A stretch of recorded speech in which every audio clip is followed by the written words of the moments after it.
मैंने ये काम एक शुरुआत में एक शौक कह सकते हैं या टाइम पास के लिए किया था। लेकिन जब मैं काम करने लगी उसके बाद मुझे ऐसा लगा कि वाकई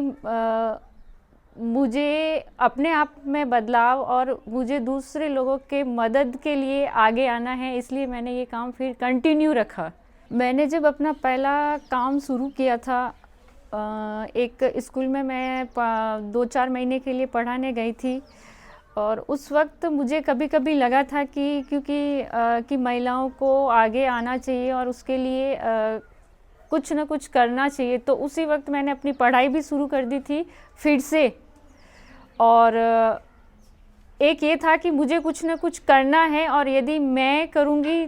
तो मेरे को देख के लोग सीखेंगे, क्योंकि मैं जिस समाज या जिस कम्युनिटी से हूँ वहाँ पर महिलाओं को बिल्कुल बाहर जाना मना है, पर्दा प्रथा, घूंघट में रहना पड़ता है। यहाँ तक कि कोई पुरुष भी अगर उसके फैमिली से सामने आ जाए तो उस महिला को बैठ जाना पड़ता है कि वो उसको क्रॉस ना करे। तो इसके लिए फिर मैंने इसके लिए पढ़ाई तो ज़रूरी थी, तो साथ में पढ़ाई तो मैंने शुरू ही की थी, लेकिन कुछ करना और घर से बाहर निकलना मेरे लिए बहुत ज़रूरी था। तो मैंने ये एक NGO जो उसमें एक ऐड देखी थी अखबार में, और उसको देख के मैंने कुछ काम करने का सोचा कि मुझे कुछ करना है।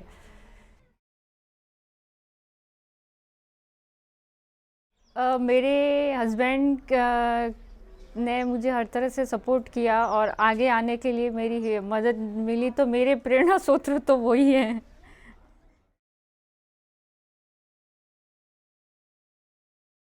अब मेरी पढ़ाई, अब जैसे मैं गांव में रहती थी और गांव में लड़कियों को स्कूल नहीं भेजा जाता था, तो मेरे साथ भी वही हुआ था कि गांव में 10th तक स्कूल थी, तो मैंने 10th तक की एजुकेशन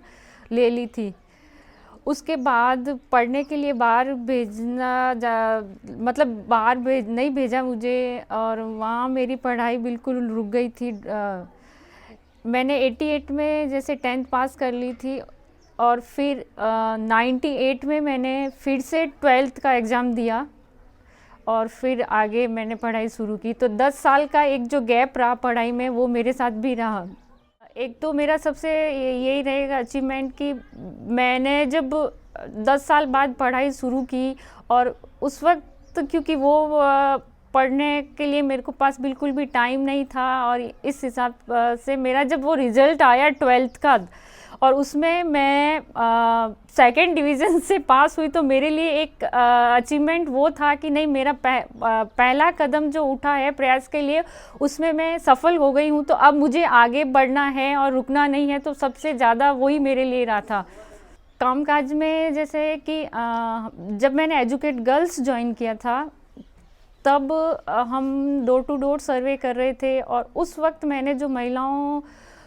विशेषकर जो राजपूत कम्युनिटी में जाके पुरुषों के साथ बात करना और उनको सेटिस्फाइड करना, वो मेरे लिए एक अचीवमेंट था, क्योंकि जिस समाज से महिलाएं बाहर नहीं आती है और मैंने वो जाके किया।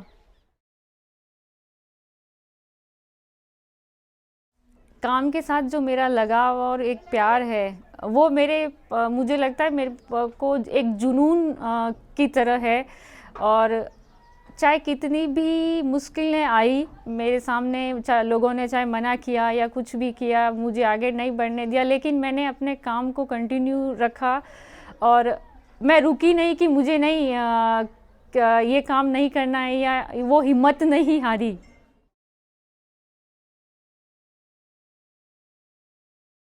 भारतीय समाज के अंदर सबसे पहले जो चेंज होना है वो ज़्यादातर गाँव में है प्रथा प्रथा।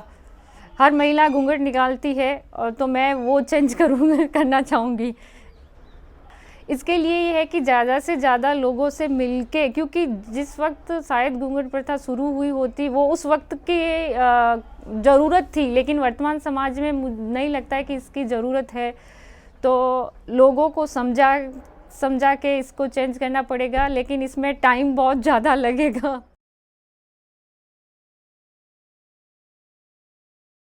एक तो ये कि जो लोगों की सोच है, मानसिकता है कि लड़कियों को नहीं पढ़ाना है, तो ये सबसे पहला तो ये कि ये बदलना चाहिए और हर लड़की को एजुकेशन मिलना चाहिए जितना कि उस गांव में है या उस एरिया में के हिसाब से हैं। हर समाज में, हर घर में लड़कियों को पढ़ाना चाहिए, क्योंकि लड़की मतलब मानसिक तौर पे उसको एक मजबूती मिलती है। और ऐसे कुछ पुरानी परंपराएं या रूढ़िवादिता हैं जो हमें महिलाओं को आगे बढ़ने में रोकती हैं, तो उनको लिए बदलाव भी ज़रूरी है और उसको समाज को स्वीकार करना चाहिए। दूसरा ये है कि जो रोक लगाई जाती है कि लड़कियों के ऊपर की नहीं बाहर नहीं जाना है या लड़के लड़कियों के साथ भेदभाव किए जाते हैं, वो चेंज होना ज़रूरी है।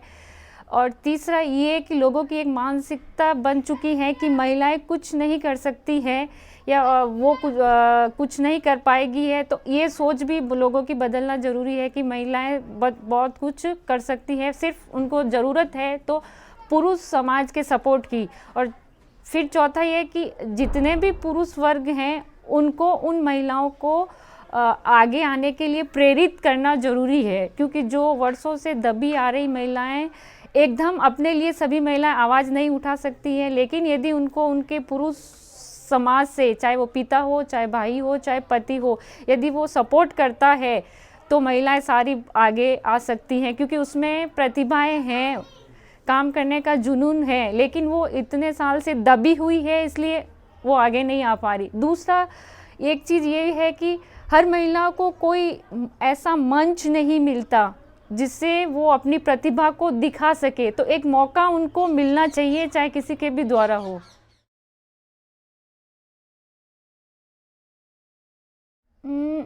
महिलाओं के लिए मेरे हिसाब से सारे ही एरिया महिलाओं के लिए ऐसे हैं जहाँ पे वो लीड कर सकती हैं, लेकिन अगर बात करी जाए तो एक टीचर या फिर एक एनजीओ में या ऐसे महिलाएं आगे आती हैं, वो ठीक है। राजनीति में भी अगर महिलाएं सक्षम और अच्छी ईमानदार महिलाएं आए तो काफ़ी चेंजेस हो सकते हैं।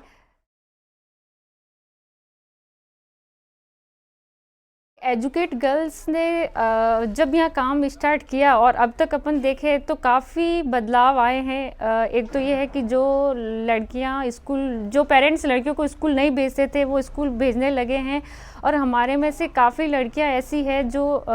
एक हमारी एक्टिविटी होती है बाल सभा एंड लाइफ स्किल, उसमें उन लड़कियों ने काफ़ी ग्रोथ किया है, उनमें कॉन्फिडेंस की भावना आई है। दूसरा ये है कि एजुकेट गर्ल्स ने कम्युनिटी में एक अपनी पहचान बनाई है, काम को दिखा करके,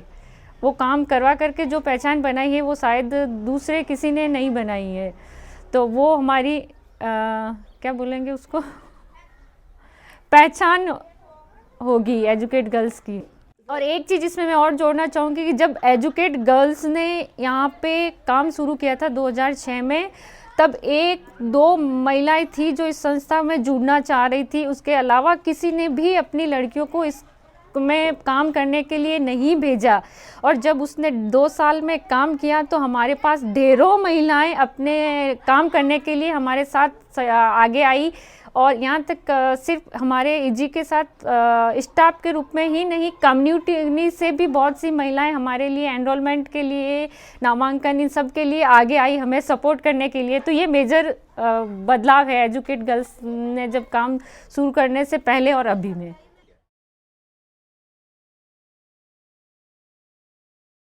मैंने जब काम शुरू किया था, सबसे बड़ा तो यही है कि एजुकेट गर्ल जब मैंने ज्वाइन किया था तो यहाँ की लोकल एक भी लेडी या एक भी महिला इस संस्था से नहीं जुड़ी हुई थी। मेरा पहला प्रयास था इस संस्था से जुड़ने का, और जब मैं इस संस्था से जुड़ी तो काफ़ी लोगों का विरोध भी हुआ था कि एक राजपूत समाज की महिला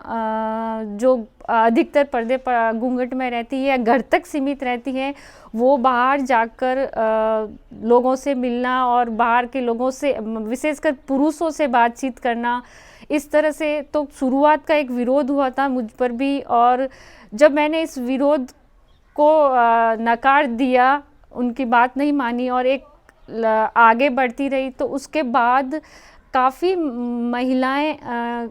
आगे आई, काम करने के लिए भी आगे आई। वरना महिलाओं की नौकरी का अगर सोचे तो सिर्फ टीचर तक सीमित था कि अगर कोई लड़की पढ़ लिख कर बनती है तो टीचर ही बनना है, उसको किसी एनजीओ लाइन में या वो जाना एक सपने जैसा था। तो अब अभी भी वर्तमान में देखें तो काफ़ी महिलाएं एनजीओ क्षेत्र में आगे आई हैं।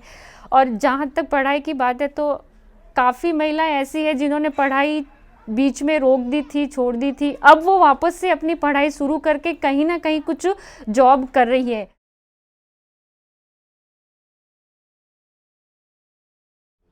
मुझे देख के भी काफ़ी लोगों ने चेंज किया है, जिसमें हमारे स्टाफ में से भी बहुत सारे ऐसी महिलाएं हैं जो मुझे इस संस्था में मुझे देखकर जुड़ी है कि मैं कर सकती हूँ तो वो भी कर सकती है। जब मैं स्कूल में बाल सभा के साथ काम करती हूँ तो वो लड़कियां जो